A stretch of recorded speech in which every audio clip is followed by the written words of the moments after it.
पहिला भाषणाचा भाग मी ऐकल्याच्या नंतर मी माझे कार्यक्रम रद्द केले.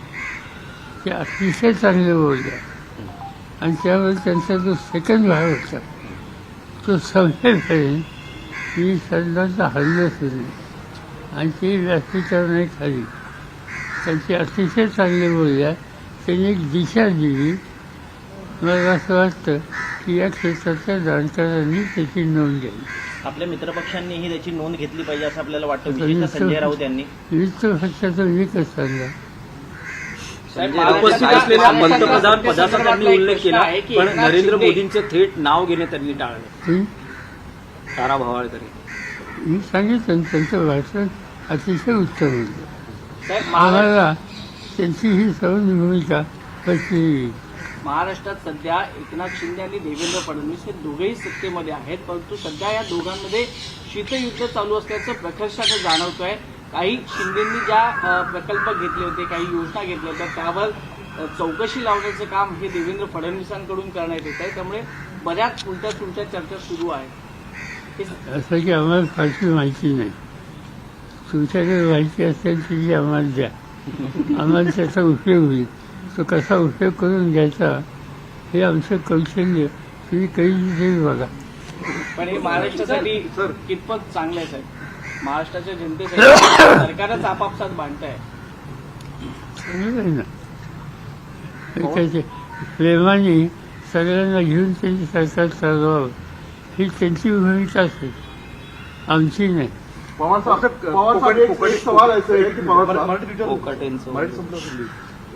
माणिकराव कोकाटे यांना जिल्हा न्यायालयातल्या यांनी थेट दोषी ठरवलं.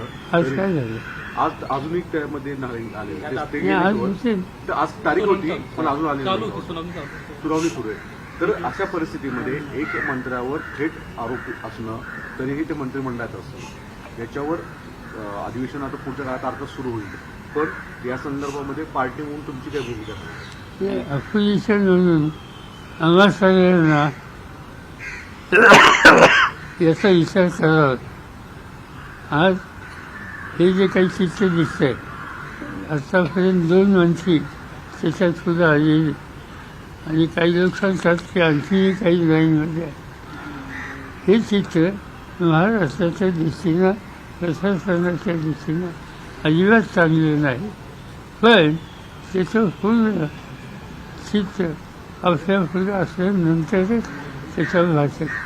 धनंजय मुंडेंचा एक विषय आहे. धनंजय मुंडेंचा राजीनामा अद्याप झालेला नाहीये. सातत्यानं रोज आरोप होत आहेत. प्रशासनाकडून सांगितलं जात आहे चौकशी सुरू आहे. आता साधारणपणे 1.5 महिना झाला, कुठल्याही प्रकारची माहिती समोर आलेली नाहीये.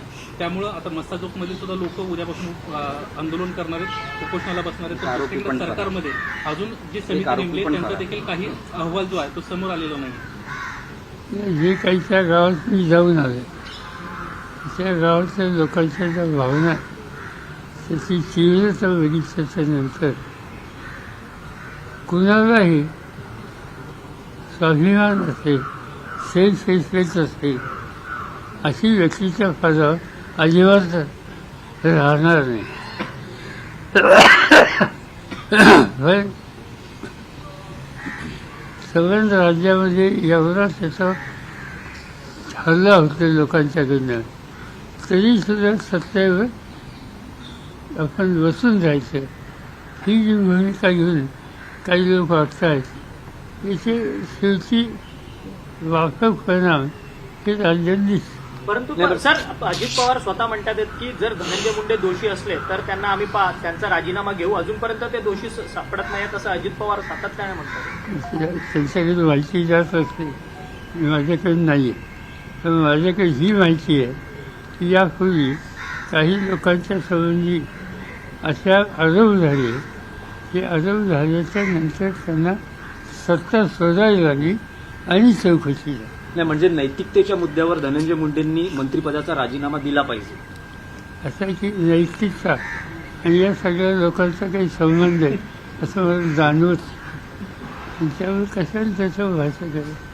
पवारसाहेब गेल्या काही कालावधीमध्ये विशेषतः साहित्य संमेलनाच्या निमित्तानं का होईना मोदींच्या इथं तुमचा संवाद होतो, नेमकं हेच दुःख नाही का? किंवा एकनाथ शिंदेबरोबर तुम्ही राजकारणाच्या पलीकडे जाऊन सत्कार करता दिल्लीच्या क्षेत्रामध्ये सरळ कोणतेही राजकीय पण नेमकं हेच दुखणं उद्धव ठाकरेंचं आहे, जे संजय राऊतांच्या मुखी उतरवलं जातं आणि तुमच्यावर वारंवार टीका केली जाते.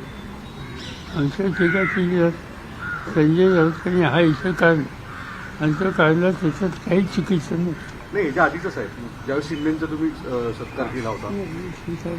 असं आहे, एका संस्थेनं शिंदेचा सत्कार ठेवला आणि अण्णासाहेब तिथं होतं, त्याच्यात मी सहभागी झालो, तर फारसं चुकीचं नाही.